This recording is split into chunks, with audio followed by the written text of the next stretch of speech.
won't pop hip-hop, wanna see the common in me. And since it's a senseless contradiction, I end up a misfit trying to fit in. What's going on, everybody? Pete Sands, and we are here for episode 2 of From Average Joe to Golf Pro, a video series where we have 3 golfers with 3 different skill levels trying to accomplish 3 different goals. I am Pete Sands. The guy below me, he is our golf professional, Rob Taylor. And then the guy to my left is Heath Wooten. He is amateur golfer number 2. So if you missed last week, give you a quick rundown. We figured it would be fun to take a higher handicap, a lower handicap, and then a golf pro, and over the winter kind of video capture the progress that we make trying to reach golfing goals that will be all different, seeing that we're all 3 different skill levels. So Heath is the higher handicap. I'm the lower handicap. And like I said, Rob is our golf professional. And this is episode 2. So it's going to be a little different than episode 1. Episode 1 kind of gave a brief description of who we are, what our goals are, what we're going after. And then we went out on the golf course a little bit, hit some shots. Rob kind of gave us a little analysis on, his quick viewing of our swings, what's wrong, what we could do to help, not only short term but long term. And this is episode 2, week 2. So we're going to talk a little bit about what did we do to help the things that Rob was telling us. But Heath, did you have a good week, buddy? Yeah. Had a good week. Had some family in town for Thanksgiving, obviously. It was fun. Happy Thanksgiving to everybody. Yeah. And just been working on a few of the things that Rob was mainly critiquing me on. And I was doing a good week. How have you been? Not bad. So Rob, you've been doing good. You have a good Thanksgiving, full belly? Oh yeah, still working on the Thanksgiving turkey. Okay. My wife cooked at home and did a phenomenal job. Usually by the time your turkey is over with leftovers, you have Christmas turkey right around the corner. So it's a never-ending process. But yeah, so I figure we'll go around the horn here. We'll let Heath kind of go first. Kind of talk about his week. If he worked on anything. I mean, holiday week, it's going to be tough to work on some things. We finally hit a cold stretch of weather, so that doesn't help the cause either. But if we decided to do this time of year, we're going to have to get used to it anyway. So Heath, did you go out there? Did you hit some balls this week? Yeah, I did. I got a couple range sessions in, and then just at my house doing a lot of stretching and different things like that Rob was telling me. Mobility was a big critique of mine that I needed to work on. So I've been doing what I can for that. And then on the range, mainly working on posture. Pete, you and I both had that like round back when we're standing over the ball, Rob was saying. So been really focusing on straightening that out and kind of getting my shoulders back when I'm getting ready to swing. And I got out a few times, like you were saying, just through the holidays, it's a little bit harder to get out there, but I did what I could. And just keeping that posture, I was noticing a lot more of a consistent swing path. And I'm excited to kind of keep doing that until it gets to muscle memory. Right now, it felt kind of weird just having my back straight and shoulders back, but I know that's how it should look. It just still kind of getting used to it right now. Rob, were you able to see him at all this week? I mean, any of the things he was working on, were you able to see if that posture was correct? And is that the right call for Heath? I mean, I think everybody, flexibility and stretching and all that good stuff. I think all 3 of us, that's part of the game plan. But that posture, is that a main issue that Heath was dealing with? Yeah, so I'm glad to hear you've been working on that, Heath. I believe I saw Heath hit some balls one time since last week, but that was what we kind of talked about. And I had a chance to work with him on the range a little bit the one time. And yeah, setup and posture are obviously huge, and the biggest thing for him and it will help with his setup and posture is gaining some flexibility in some of those areas of the low back and hip flexors and things like that that will allow him to be more comfortable in a better posture. And kind of same for you, Pete. We just talked about that a little bit. That's a big one, obviously, for anybody. You know, if you're more flexible, it becomes a little easier to get into some good golf positions. Yeah, and we'll talk about that a little later. I actually have we videoed my session with you and myself, Rob. So we'll get into that whenever we kind of go around the horn here and talk about our weeks and what we did and what we worked on. And now, Heath, did you said you saw a little consistent difference? I mean, was it a drastic change, or I mean, are you shooting the 160 over 2 rounds like you're shooting for already? No, I mean, like, you got to take baby steps. But just from what I was doing from, before we started recording and, even during our first video versus what I was doing, when I say consistency, I saw a lot more of, my misses. It was the same miss every time. It wasn't, okay, I have no idea where this is going, so I'm swinging with a prayer. But just consistent misses. It kind of like my miss when I was out there last time was a slice, which is kind of different than what I'd been seeing before. For a long time, it was always just a snap hook. And then I was slicing on the range. I think I hit the range like 4 times over the week. And then I actually did get out and play once, but it was in a scramble. So, I mean, I didn't track my own score, obviously, but yeah, just a lot more consistent shot shape there. And then that extra posture, and then taking out an alignment stick with me while I was playing and just on the range, because I know my alignment was another big issue that I was having. So yeah, those little things have just helped out a little bit, and just got to work a little bit more on it. So you took it to the course. I'm petrified to take my stuff to the course right now. Like I want to be as far away from the golf course as possible right now after some of the range sessions that I had changing what I got going on. But Rob, it's a little different for you, I think. I mean, we talked about that kind of episode 1 where, there's going to be drastic changes in Heath and I's golf swing setup, all that sort of stuff. But you're more of the, hey, I got to fine tune. I think you even mentioned to me this week that you're trying to feel the same on hole number 1 as you do on hole number 8, as you do on hole number 18. And so that's going to look a little different, as we go through this process of, you might not be out there video camera, looking at lines, looking at, all that sort of stuff. You're more, kind of getting back into fighting shape, I guess, as you might say. So were you able to, do this in the holiday week and cold weather and all that good stuff? Yeah. So I feel like I got off to a pretty good start with that. And again, it is tough when you got Thanksgiving, you got obligations and the kids and stuff. But the biggest thing I took out, I started doing last week, was starting to get back to some semblance of routine with working out. So I'm pretty, I can't really go a day without doing something, but the something has increased. It's more, a lot of body weight stuff. I obviously stretch a lot. I'm on the foam roller a lot. I'm trying to, keep my back in good shape and my neck. And, on that note, a couple of things I did do differently this week was I started to get out and move around a little bit more. Running is fine, but yeah, it's not great for you and long distances or heavy spurts. So I did some running, but it was mostly kind of, with elevation. I wasn't necessarily jogging a consistent pace. It was more about incline, decline, and kind of getting the heart rate up and then rest, heart rate up, rest. So some sprinting, some lateral movement, stuff like that. But so I started doing some of that. I started doing some more actual lifting. We have some of that equipment here at the golf club that I use. And aside from that, got to the chiropractor, constantly working on my back and neck from injury.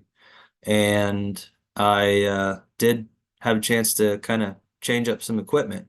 So got a new driver coming, Uh-oh. got a new 2-iron coming, some new wedges finally coming, a new putter coming. So I got a lot of equipment coming, new stuff coming that I'll be excited to hit as we get further along this process, and I feel more prepared to, get out there and play more. But for the And time that- being, like you said, I'm working on getting my body more ready, so that I feel comfortable from the first tee to the last hole. And that is all coming from our wonderful partner in Shrixon Golf. You'll kind of see a lot of their stuff kind of pop up here and there throughout this video series. But what choice of driver did you go with? Did you switch it up completely, or just different shaft? Or No, so same head, the ZX5 LS, 8.5 degree. The one thing I did when I got this driver set up last time was I did go and get fitted for the shaft. The thing that I did a little differently with that is kind of to sacrifice a little bit of distance and add some more consistency. We added some weight to it, got it up to like a D5 swing weight, and I set the head to lower and kind of fade biased a little bit because I do tend to play a fade. The problem was it's a little heavy and a little open, and I have a hard time kind of squaring it up, turning it over, and I have a tendency to miss it to the right too much. So what I did was I kind of went with a setup with this shaft that is a little heavier shaft. So and instead of adding weight, I'm just starting with a little heavier, a little bit boardier shaft, and then setting it standard. And I feel like it'll allow me to kind of square the club face up a little better. The reason for all that changing the driver was I hit somebody else's driver, and I mean, it was such a massive listen. difference that I decided that, okay, that makes too much sense not is to this do the it. first time ever? It's not the Indian, it's the Arrow. No, Oh, no. okay. I think oftentimes people do, so here's my take on that is always, if you hit 13 clubs in your bag well, and there's one club that you hit like crap, it's probably the club. If you hit the same shot with all 14 clubs in your bag, it ain't the Arrow, it's the Indian. But if there's a clear difference between one club to the next, then chances are something's not right. It's the wrong shaft for you. It's too heavy, too light, setup's different. Something's different about it that's causing you to make a different or be in a different position at impact. So it's always worth looking into your equipment, and I'm not much of a tinkerer. Like, I'll use something until I break it, but when you notice something, when something's so noticeable, you kind of need to know that. And then the other clubs, you obviously need to change out your wedges, me more than most, because that's pretty much the majority of what I do in practice is hit wedges. And I have the hybrid already, so I got a 2-iron, so I can kind of mix that up depending on what course I'm playing, what kind of shot shape I want. So that's the reason for the changes. All right. Well, speaking of, usually it's not the Arrow, it's the Indian. Let's look at my little sesh here. So basically what we did here, let me get the volume off of that, is this is kind of you showing me the positions that I need to get in, what I'm doing wrong. And so basically what you're saying, if I'm correct, is I'm taking the ball way inside, or the club way inside, and that is putting me in a position to fail right off the get-go. And then I have this big loop at the top, and then I flip at the bottom. Is that a good quick synopsis of my terrible golf swing right now? That is a quick synopsis of your golf swing. It is not terrible, but but yeah. So basically, what we were talking about here was, your swing fault right now is that, obviously, if you start the club way inside, you either have to be able to stay there and return back in that position, but to get back on plane, you have to kick it. You have to kind of stand the club up a little bit to get it back on plane. The problem is, when you do that, you have this little hitch in your swing and you actually stand it up too much.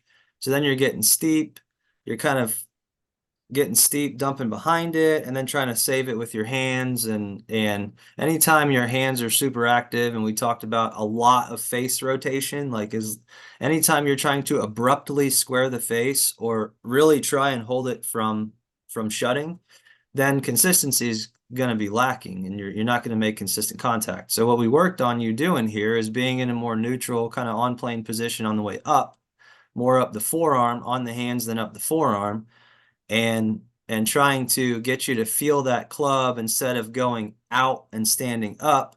Feel more of the weight of the club behind you and let that club kind of get back down into a better position from the inside, and on plane, where you can then let your hand start to pass the right leg, and then just go ahead and fire and let it go. Because then once you get to that position, you're in a good position and your club face is square. So then you can go ahead and let it rip instead of having to manipulate it somewhere on the way down from the top. So we basically started from square one with you. Your setup and all that we've talked about.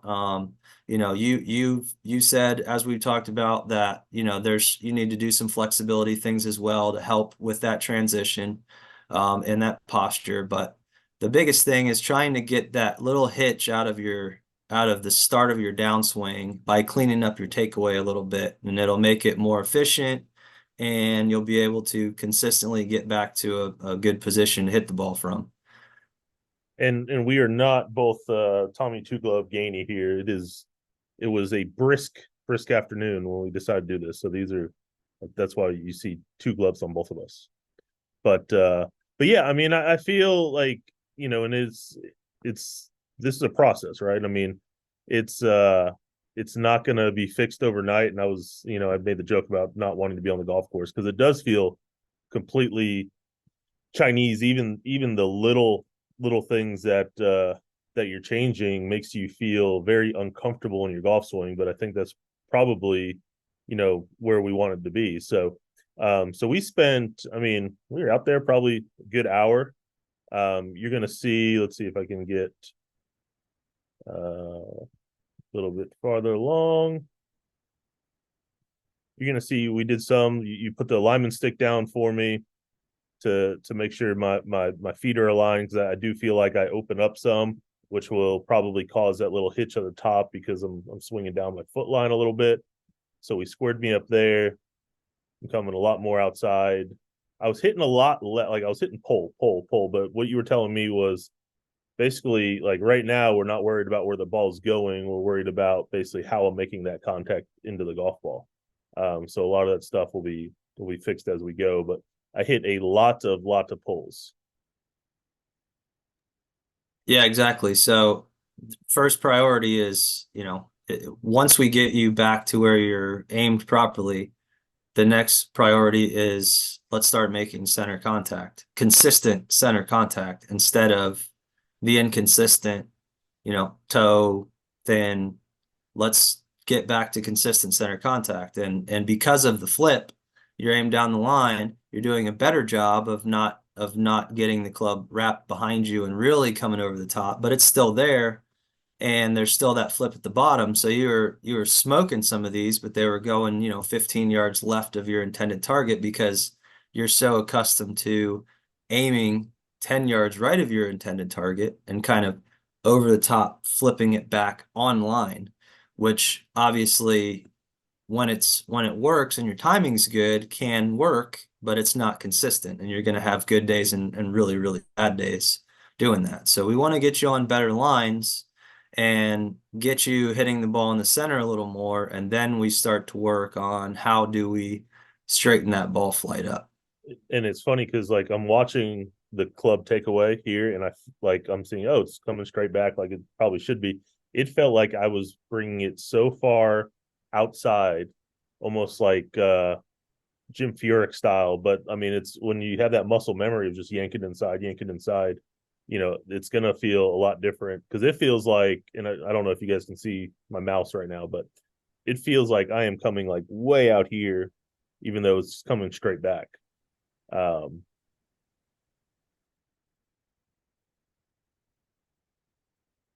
I mean, I could already see a big difference in that. But so Yeah. we did this for roughly, I mean, the same thing for, just drastic. Feel like I'm dropping. Feel like, see, that's you trying to feel like where I need to be on this. And to Or that point, Pete, it was, the feeling, obviously, I say this a lot. If what you're doing feels normal, but it's not working, then what is going to be effective and what's going to work or what's correct is probably not going to feel normal. It's probably going to feel awkward or weird, or you're going to feel off balance, or there's a lot of things that are going to feel different about it.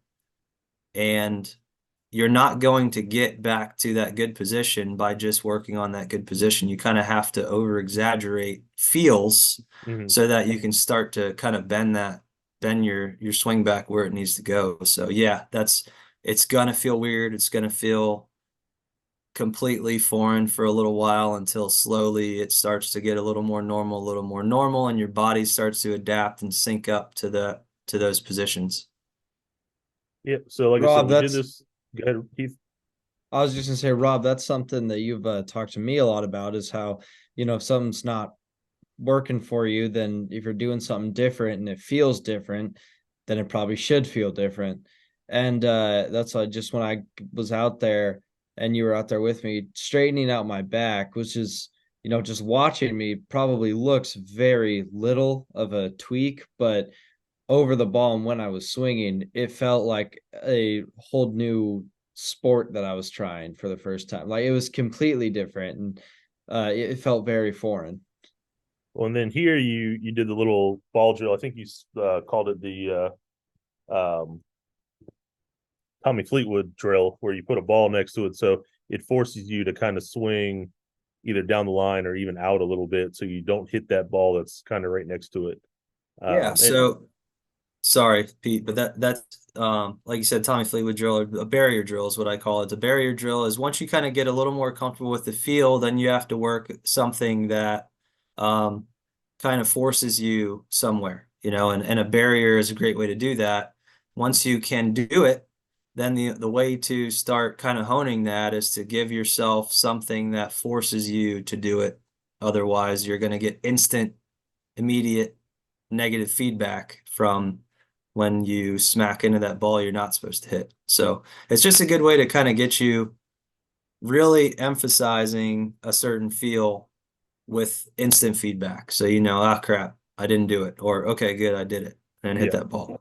all right, and so what we have here is after I don't know, hour or so in the cold doing that, I actually did go out on my own. I mean, that's shocking that I actually went out and tried to practice by myself, but this was a couple days later. And then what we have here is a side by side of my swing that I'm working on and my old swing that we took from last week. So and we're gonna see that it should look, I'm not snatching that club inside as much anymore.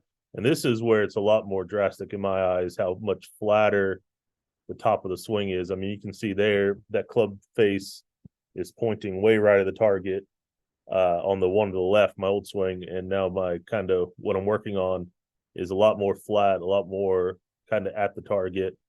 And then because of that hitch, I mean, it's still there a little bit, but not nearly as much. So if you look at the hitch on the old swing compared to the new swing, is not nearly as drastic. And then you were actually talking a little bit when we were looking at this earlier today, Rob. You were talking about my basically transition down is a lot better because I'm in that position. Correct. So the one on the right, you can see as the club comes down, you can see the shaft stays under your right shoulder on the way down on the swing on the right, your newer one. You can see that transition happen and the club stays under the shoulder right there, and it kind of gets closer to that forearm right there. You can see it's getting on the forearm, which means you're kind of getting back on plane. And then that is basically what we've worked on so far. We haven't gone any further than that. So what happens after that to be expected is not is not changing too much, other than the fact that you're more consistently getting that transition in a better spot. And you can see, if you look at the swing on the left, if you go back to the top, you can see on that transition down, watch that club go out, and it is pretty much on your shoulder right there, and it never really gets back down to the forearm. You can see frame to frame, it goes above your forearm right there, and then it's over the top, and then where aiming right and pulling that ball back on. You can see your alignment there, how Yeah, different it is. I'm aimed almost at those You're, trees to the right over there. And yeah, I exactly. mean, look where the ball starts. I mean, that's kind of where the ball started. It might be at a little bit of a different angle, but that ball starts kind of way right of the green and then kind of pulls back a little bit. Correct.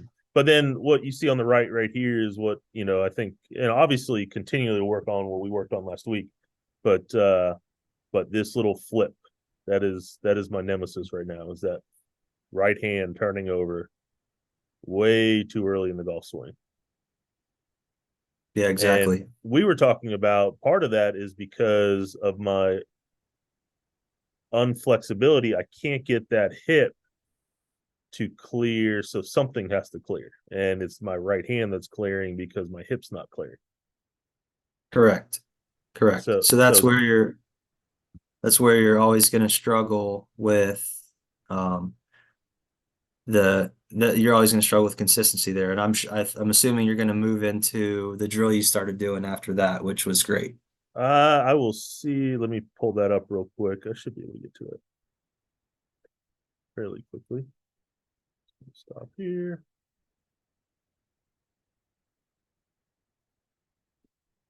Let's see. I should have had that ready, right?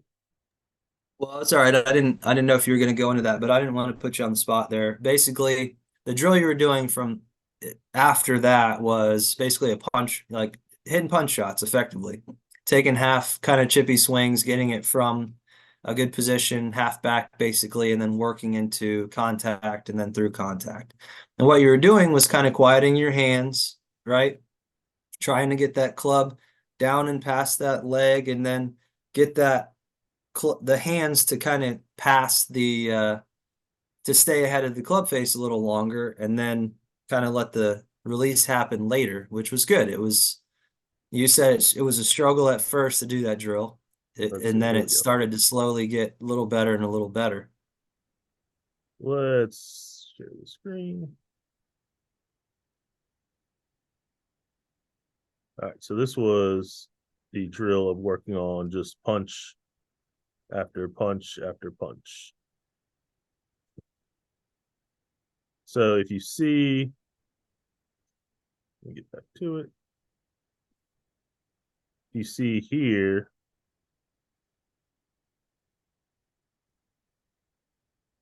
my hand has not flipped yet, and that ball's already gone. So that's what I'd want to work on, right? Like that, kind of holding it off a little bit. Even though it's not holding it off, it's just swinging properly, but it feels like I'm holding it off. But yeah, it's going to feel like a big hold, but that's actually more of an effective release because you're letting that compression happen. You're still swinging down on that ball. Compression's happening, and then your hands are starting to roll over. So you can see that club a heck of a lot longer in this one than you could before. Where you're at right, keep going a little bit. When you're about right there in the swing, that club's already like in front of your body and then passes out behind you pretty quickly.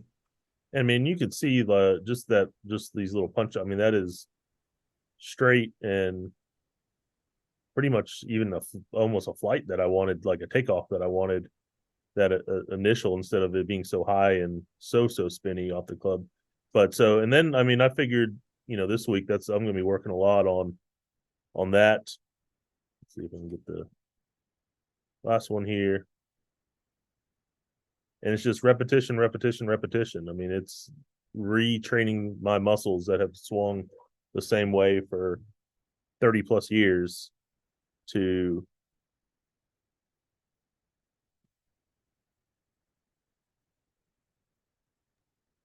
And Peter, I think I had heard you talk before about you maybe tweaking something in your grip to avoid that right hand flipping over. Are you still doing anything with that, or was that just kind of a thing that you had tried before? I haven't dabbled with grip. I mean, if Rob sits there and says, "Hey, I'm too weak or strong," I mean, we'll address that. But um, basically, that even I mean, you could see me wanting to flip even on the drill. Like you see that thumb being like, "I got to turn over, got to turn over." Yeah, and your grip, Pete, is relatively neutral. The right hand gets over top quite a bit, but I think that was more of a mechanism to try and stop you from flipping too much. Yeah, You started getting that right hand more over, more over, more over. The more under it is, the more you can close the club face. So I think that was partially to kind of curb that a little bit. Problem is, if you keep doing something and you keep going a direction, you're gonna start flipping it more and more and more and more if you don't start to work that. So at some point in time, we'll probably neutralize that right hand a little more and strengthen it up just a hair once you get comfortable with kind of where that release point is. But it's not something that's to go to grip. Heath's something him and I talked about was Heath's grip was super, super, super, super strong. So we're trying to kind of neutralize his grip a little bit. You can have a strong grip, but you don't want to see basically the back. You don't want to see all four knuckles on your left hand wrapped over and all four fingers on your right hand wrapped over the club. It should be more neutral than that in order to prevent, because what Heath was having to do in that case was fight to keep the club face open. So instead of being able to release the club at all, it was more of just how hard can I not release this club so I don't hit it off my foot, my left shoe. So that's where we had to kind of neutralize him a little bit to give him more of an ability to. And that is partially where I know I heard you, Heath, say that you started to kind of slice some balls. Well, that in my mind is kind of a good thing because that tells me now you're not so abruptly slamming that face closed and you're not going to have to fighting to keep the club face open. Now you can actively start to kind of work to get the release pattern down so that you can start to square it up. So that is a step in the right direction. I'll say that. I'm Yeah. glad to hear that. I'm glad to hear that. All right, so moving on to this week. I know what I'm going to be working on a little bit, and then Saturday we got the big Santa's Little Helper event out here at Cherokee Ridge, and all three of us are playing in it. So I will attempt to take what I've been working on to the golf course, but it might be ugly for my partner. So Rob Austin, I apologize in advance for the play that you'll see on Saturday. But yeah, we'll actually have some scores for you coming back. So I Yes. figured mine's going to be fairly high. Heath, this is an opportunity for you to reach one of my goals and beat me, I think. I mean, this I'm could be it. excited. Yeah, I gotta take the opportunity when it comes. Yeah. So, but Yeah. Depending on yeah, the weather, we'll see yes, how weather anybody dictated. plays. Weather dictated. So, but yeah, so this is kind of the the what you're going to see week to week. I mean, last week was a little different. This week was more kind of right in our lane that we're going to stick with, where just kind of assessing what we done in the week and showing some footage of what we did and what we're working on, and kind of Rob kind of molding us a little bit, and then we will eventually get some video of Rob just hitting it to like a foot and tapping it in, hitting it to a foot and tapping it in, because that's his norm. So but yeah, so you guys got anything else? Yeah, actually, real quick, when you say that this might be my time to beat me, I mean, I mentioned it in the first episode. I'm from Alaska, 50 degrees and rainy, and this is a summer's day for me. This is home field So advantage. that's right. Yeah, But this is right in Heath's wheelhouse. yeah. So we're gonna do that, and then we're gonna do a little ice fishing. Excellent. Yeah. So, but all right, everybody. Well, we appreciate it. We appreciate everybody that viewed the first episode and viewing this one. You'll see it on all of our social, but mainly it's gonna forward you to our YouTube page that you can catch this and the Dissecting the Ridge and all of our great videos here at Cherokee Ridge. But guys, have a great week. Thank you, Shrixon. I look forward to hitting those irons not more than 80 times. Let's hope. That's the goal, not more than 80. But guys, have a great week, and we will see everybody at the Ridge.